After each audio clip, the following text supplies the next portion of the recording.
है if A and B are these 2 point respectively find the coordinates of P such that, ये आपको ratio given है। तो सबसे पहले फिगर बना लेते हैं।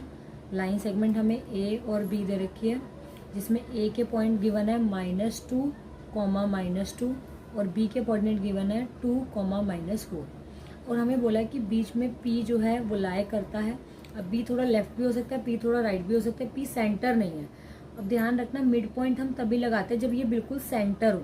ये थोड़ा एक्सट्रीम लेफ्ट भी हो सकता है, एक्सट्रीम राइट भी हो सकता है। तो अब एक चीज़ हमें और गिवन है कि जो ए पी है वो 3/7 ऑफ ए बी है। तो ये अभी हम इसमें क्या करेंगे, इसको यूज़ करके निकालेंगे इसकी रेशो। कैसे करेंगे, जो ए बी मल्टीप्लाई में इसको यहाँ डिवाइड में ले जाएंगे तो A P upon A B equals to 3/7। अब इसको रेसिप्रोकल कर देंगे तो ए बी ऊपर आ जाएगा और ए पी नीचे और 7 ऊपर 3 नीचे। अब ए बी को हम ब्रेक करके क्या लिख सकते हैं, A P plus P B, A P plus P B और ए पी को ए पी लिख देते हैं। अब ऐसे ही 7 को ब्रेक करके 3+4 लिख देते हैं। वैसे तो 2+5 भी लिख सकते हैं, लेकिन हमें क्योंकि नीचे से 3 को कट करना है इसलिए 3+4 लिखा। अब इसको अलग अलग कर लेते हैं, ए पी को इसके नीचे भी, ए पी को इसके नीचे भी। तो A P upon A P plus P B upon A P. जैसे हम एलसीएम लेके कंबाइन करते हैं, अब हमने इसको अलग अलग कर दिया, ए पी को इसके नीचे भी, ए पी को इसके नीचे भी। सिमिलरली इसको भी अलग अलग कर लिया, 3 को इसके नीचे भी, 3 को इसके नीचे भी। तो ए पी से ए पी कट गया, 1 बचा, 1 plus P B upon A P और यहाँ भी 3 से 3 कट गया तो 1 + 4/3। दोनों तरफ से 1 से 1 कट गया तो बचा P B upon A P equals to 4/3। अब इसको दोबारा रेसिप्रोकल करेंगे, अगेन रेसिप्रोकल।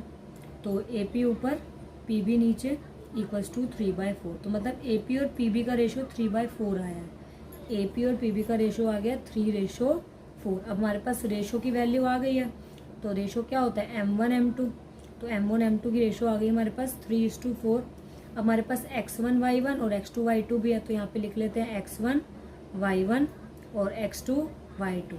तो हमें बीच में p के कोऑर्डिनेट निकालने हैं। p को हम कोऑर्डिनेट को क्या बोलेंगे, x और y। तो हमने फर्स्ट सेकंड क्वेश्चन में ये वाला किया था। तो x निकालने का फॉर्मूला क्या होता है, x1 m2 plus m1 x2 upon में m1 प्लस m2। मैंने आपको बताया था एक को 2 के साथ, 2 को 1 के साथ रखना है, 1 1 2 2 एक साथ नहीं रखना। तो x1 की वैल्यू थी -2 और m2 की वैल्यू थी 4, बीच में प्लस m1 की वैल्यू थी 3 और x2 की वैल्यू थी 2 अपॉन m1 प्लस m2 3 + 4। तो 2 4 = 8 -8, 3 2 = 6 + 6 अपॉन में 4 + 3 हो गया 7।